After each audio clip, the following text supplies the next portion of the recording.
जय भारत, जय भारतीय संस्कृति। आज हमारे सत्संग प्रेमियों और हमारे सनातन भाइयों, आज एक प्रमुख कथा है जो जिस कथा का शीर्षक है रत्नासुर। रत्नासुर रक्त बीज के पुत्र थे और मां आदि शक्ति के क्रोध प्रभाव में रक्त बीज में मर गया, जो कि देवता को बहुत परेशान करने के लिए उत्पन्न हुए थे।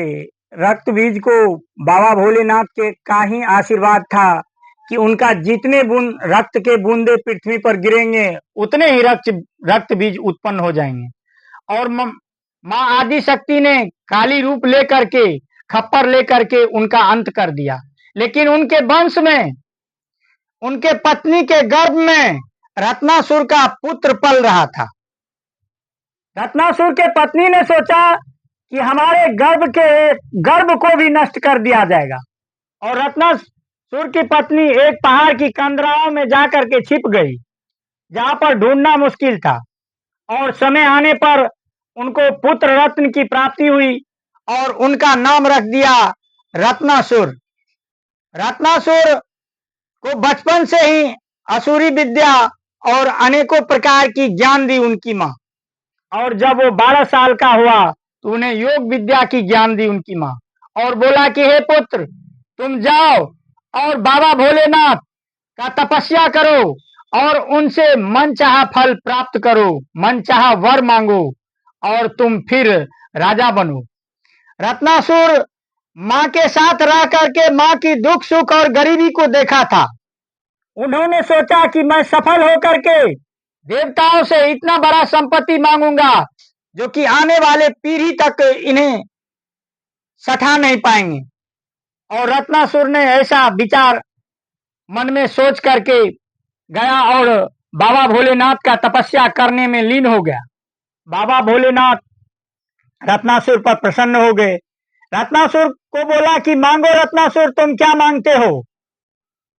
तो रत्नासुर बोला कि हे प्रभु, हमारे शरीर में ही रक्त में ही रत्नों का भंडार कर दीजिए। हम सोचूं कि हमारे एक बूंद रक्त गिरा है तो ये स्वर्ण का ढेर हो जाए, तो वो स्वर्ण का ढेर हो जाए। और मेरे अंग से एक बाल भी गिरे, अब मैं सोच लूं कि ये कोई धन का भंडार हो जाए, तो धन का भंडार हो जाना चाहिए। भोलेनाथ तो भोले हैं, उनके बात से प्रसन्न होकर के उन्हें तथास्तु कह दिया, आशीर्वाद दे दिया। और रत्नासुर ने इस अहंकार में जो है अपने असुर लोक आए और उन्होंने ऐसा किया और अनेकों प्रकार के रत्न का उत्पन्न कर लिया, अनेकों प्रकार की स्वर्ण भंडार का उत्पन्न कर लिया, अनेकों प्रकार से अपने असुर लोक में जो है धन धान से संपन्न कर लिया। अब वो देवता को पूछते ही नहीं थे, देवता को पूछते ही नहीं थे, क्योंकि असुरों को संपत्ति का कोई कमी ही नहीं था। अमूल्य से अमूल्य रत्न जो है असुरों के पास मौजूद थे। बेविचारी लोग और आसुरी प्रवृत्ति के लोग जो होते हैं, उनके आने वाले पीढ़ी का भी आसुरिक ही विचार होता है। इसीलिए मानव को सात्विक विचार रखना चाहिए, नहीं तो आने वाले पीढ़ी भी उन्हीं के राह पे चलने लगते हैं। रत्नासुर तो रक्त बीज के पुत्र थे, उनके पिता का नेचर ही असुरी था और नीच सोच था। इसीलिए उनके पुत्र सारे कुछ से संपन्न महादेव से मिल करके भी वो गलत रास्ता को ही चुनने लगा। उन्होंने सोचा कि मेरे पास तो रत्नों और स्वर्णों और धन की तो कोई कमी नहीं है, क्यों ना मैं अब इंद्रलोक और कुबेर अन्य देवताओं को अपने बस में करूं, ब्रह्मलोक को अपने बस में करूं। और उन्होंने असुरों की सेना तैयार करके देवताओं पर आक्रमण करने को सोचने लगा। इतने में महादेव जी और सभी देवता एक जगह प्रकट हुए और सभी विचार करने लगे कि अब क्या करें। तब नारद जी बोले कि हे प्रभु, पृथ्वी लोक पर धन्य धान और रत्नों की बहुत कमी है और उन्हें स्वर्ण रत्नों आदि के लिए देवताओं की पूजा याचना करना पड़ता है, तब मां लक्ष्मी कुबेर प्रसन्न होते हैं तो उन्हें स्वर्ण आदि धन संपदा से आरूढ़ करते हैं। क्यों ना रत्नासुर का अंत कर दिया जाए। सभी देवता सोचने लगे कि रत्नासुर का अंत करके कैसे अंत किया जाए, इस पर विचार करने लगे। और तभी नारद जी बोले कि हे प्रभु, पृथ्वी के एक ऐसी दिशा और रेखा है जहां पर से कुछ भी वस्तु को नीचे गिराया जाए तो पृथ्वी के विभिन्न भागों में जाके गिरता है। क्यों न रत्नासुर को वहीं पर ले जाकर के नष्ट किया जाए जहां पर मां आदि शक्ति को नष्ट किया गया था।